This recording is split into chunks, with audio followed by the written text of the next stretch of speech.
listen, the whole thing still is just the weirdest draft I've ever seen. And that, again, involves Laramie Tunsil having a Pineapple Express gas mask on and getting hosed by somebody who put a bunch of DMs out there. But that lasted one day. Yeah. Honestly, we had the page turned in that Chicago draft the next day because that was just a night one situation. And Shedeur Sanders' draft lasted 3 days. Unreal. And left him in a spot for a team that had 6 shots at drafting him. It didn't. Had a 5th round pick at taking him. Didn't. Then used their last pick to move up in the 5th round to end their draft by taking him. And one of the shots that they had to take him, they drafted Dylan Gabriel instead. So, I mean, you're hearing like, hey, the Browns were trying to move up to the 4th round to take him. Oh, really?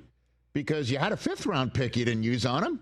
So you clearly couldn't have moved up into the 4th. Well, the value was so great, you didn't take him the first shot you had to take him in the round you actually took him. Nuts. It's weird. But as you know, that's just hopefully for Shedeur and the Browns a footnote. Unless Dylan Gabriel's the guy. Unless Kenny Pickett is the guy.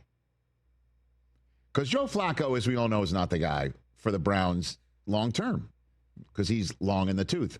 But now that their numbers have been assigned, it's officially a competition.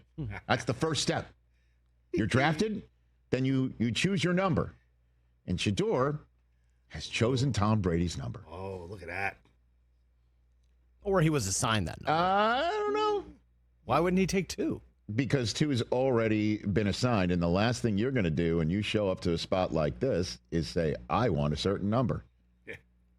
And that number's already taken. In the wide receiver room, I might add.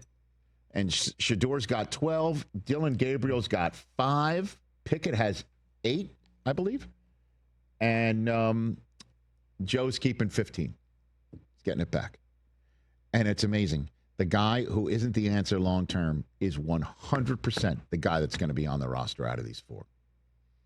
Hey, folks, Flacco's making this team unless he is completely fallen apart at the seams. Because he's a guy that Kevin Stefanski can look at and say, you don't need the reps.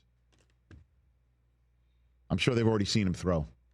You don't need the reps. We'll give you some reps. Because, I mean, obviously, you know, you can't just come off the couch and wait a minute. Okay, you can. That was 2 years ago, though. Is he going to start a preseason game, you think? No. I wouldn't start him a preseason game. No? Mm-mm. When you got to start, I mean, you've seen what he can do. You know what he's going to do unless he's just completely lost He's it. 40. We don't know if he can move. It's true. But he's not going to start the season, one would think, unless somebody like Pickett or a rookie completely doesn't win it. Then he will start the season, and you'll see it. Then you'll move on. But if you got 2 rookies around there, you want somebody like Flacco to have them see and what's up. Yep. And if he's so willing to impart wisdom, then so be it. But the competition has begun because the first step has taken place, and that's choose your number or have it assigned. You know? Yeah, DeAndre Carter is wearing number 2. There you go. And then, could you imagine Shedeur's like, hey, I've got all this NIL money, DeAndre. Let me get 2. I got to have 2. I got to have my number for this competition. What a misstep that would be. Do you know what an absolute media feeding frenzy there would be? Just take a look at what's going on with Abdul Carter and his number. That he asked LT apparently for 56. Not going well and for LT basically told him, do you know who I am? Google me. You're not just the videos. Okay? Pound sand with 56. And then 11 is a famous number in Penn State lore. Micah Parsons wears it for the Giants. Phil Simms has that number for retired for the Giants. And apparently Phil was like, you know what? I'll give it to you, you know, if you earn it. You know, you got to play hard and then you can have my 11. And his family apparently said, no, Dad. Yeah. This is a legacy that we're thrilled for you. And we're happy to have our children and our children's children say, that's grandpa, that's great-grandpa. Pretty generous by Phil, though. But Phil apparently put it up for a vote, and it got vetoed by the Sims family. And in New York, everyone's like, okay, kid, you're great. We're excited to have you, but what are you doing? Like, choose your number, make your own legacy.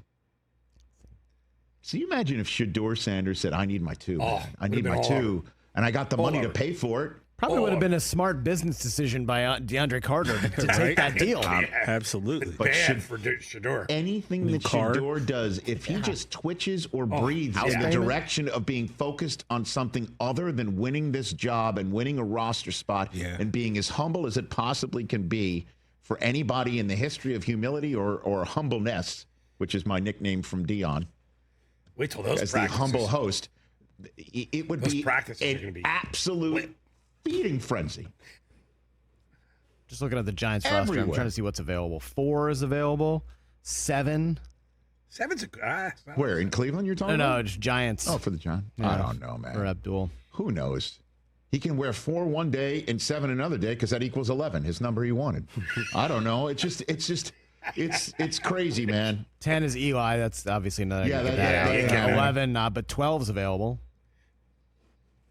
I don't know.